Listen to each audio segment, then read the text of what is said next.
بسم اللہ الرحمن الرحیم۔ السلام علیکم معزز دوستوں۔ کہا جاتا ہے کہ کسی علاقے میں قحط سالی پیدا ہو گئی۔ اس قحط سالی کی لپیٹ میں نہ صرف انسان بلکہ چرند پرند سب اس کا شکار ہو گئے۔ مویشی مالکان بے حد پریشان تھے۔ اس دوران ایک مسجد کے مولوی نے جمعے کے خطبے میں نہایت یقین کے ساتھ یہ بات بتائی کہ اللہ کا نام لے کر یعنی بسم اللہ پڑھ کر دریا کو حکم دیا جائے تو وہ بھی نافرمانی نہیں کرتا۔ خطبہ سننے والوں میں ایک چراغا بھی موجود تھا۔ مولوی کی یہ بات اس کے دل میں اتر گئی اور اس بات پر اس کا یقین کامل ہو گیا۔ اس نے واپس آ کر اپنی بکریاں کھول لیں اور سیدھا دریا پر چلا گیا۔ اونچی آواز سے بسم اللہ الرحمن الرحیم پڑھا اور دریا کو کہا۔ وہ اپنی بکریاں چروانے کے لیے دوسرے پار جانا چاہتا ہے اور اسے کہا کہ مجھے اپنے اوپر سے گزرنے دے۔ یہ کہہ کر اس نے اپنی بکریوں کو لیا اور دریا پر چلتا ہوا دریا پار کر گیا۔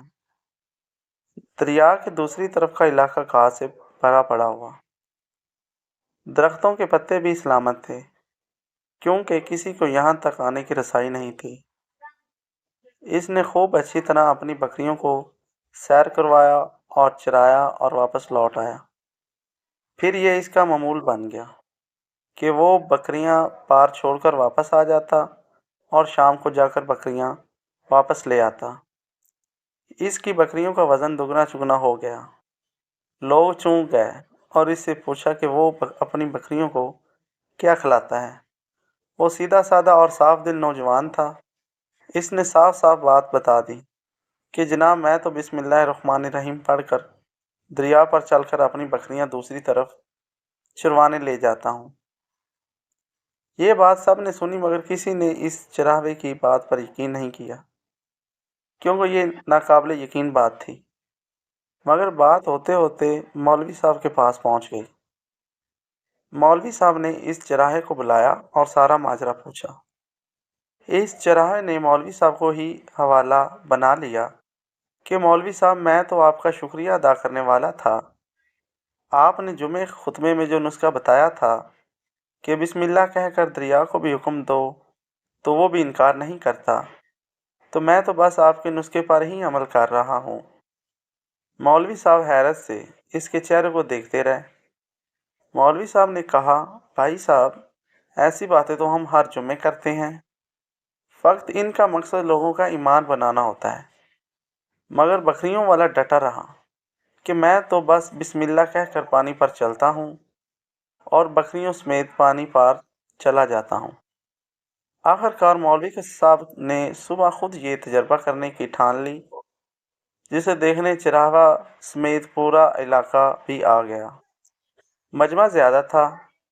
مولوی صاحب نے ایک دو بار سوچا کہ انکار کر دوں کہ کہیں ڈوب نہ جاؤں، مگر وہ جو مولوی صاحب کو کندھے پر اٹھا کر لائے تھے اب بھی جوش و خروش سے اللہ اکبر کے نعرے لگا رہے تھے اور مولوی صاحب کے حق میں تعریفیں کر رہے تھے۔ آخر کار مولوی صاحب نے اپنے ڈر کو دور کرنے کے لیے ایک رسہ منگوایا۔ پہلے اسے ایک درخت کے ساتھ باندھا، پھر اپنی کمر کے ساتھ باندھا، پھر ڈرتے ڈرتے ڈھیلا ڈالا بسم اللہ پڑھا اور دریا پر چلنا شروع ہو گئے۔ مگر پہلا پاؤں ہی رکھا تھا کہ پانی میں گر گئے۔ مولوی صاحب ڈبکیاں کھانے لگے اور پانی کے بہاؤ میں بہنا شروع ہو گئے۔ لوگوں نے کھینچ کھینچ کر باہر نکالا۔ مولوی صاحب کی اس حرکت نے چراغے کو پریشان کر دیا کہ مولوی صاحب کی بسم اللہ کو یہ کیا ہو گیا ہے، کیونکہ اس کا یہ روز کا معمول تھا۔ اس کے اپنے یقین میں کوئی فرق نہ آیا۔ اس نے بسم اللہ کہہ کر بکریوں کو پانی کی طرف اشارہ کیا اور خود ان کے پیچھے چلتا ہوا پار چھوڑ کر واپس بھی آ گیا۔ لوگ اسے ولی اللہ سمجھ رہے تھے اور اس کے حق میں نعرے لگا رہے تھے، مگر وہ سب سے بے نیاز سیدھا سادہ انسان تھا۔ وہ مولوی صاحب کے پاس پہنچا اور کہا، مولوی صاحب میں آپ کی بسم اللہ کی تعریف سے کافی پریشان تھا، مگر پانی پر چلتے ہوئے مجھے آپ کی بسم اللہ کی بیماری کا پتہ چل گیا۔ اس چراغے نے درخت سے بندھی رسی کی طرف اشارہ کیا اور کہا، مولوی صاحب یہ ہے آپ کی بسم اللہ کی بیماری۔ آپ کی بسم اللہ کی برکت کو یہ رسہ کھا گیا۔ آپ کو اللہ اور بسم اللہ سے زیادہ اس رسے پر بھروسہ تھا، لہٰذا اللہ نے بھی آپ کو رسی کے حوالے کر دیا۔ پھر کہنے لگا، مولوی صاحب آپ بھی کمال کرتے ہو، میں نے آپ کے منہ سے سنا اور یقین کر لیا، اور میرے اللہ نے میرے یقین کی لاج رکھ لی، مگر آپ نے اللہ کا کلام سنا مگر یقین نہیں کیا، لہٰذا آپ کو اللہ نے رسوا کر دیا۔ محترم عزیز دوستو، یہی کچھ ہمارا حال ہے۔ ہماری نمازوں اور دعاؤں کا حال بھی یہ یقین سے خالی ہے۔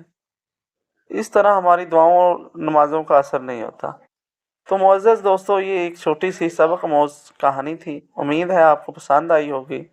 ہمارے چینل نوبل ورلڈ وائس کو سبسکرائب کر دیجئے۔ مجھے دے اجازت، اللہ حافظ۔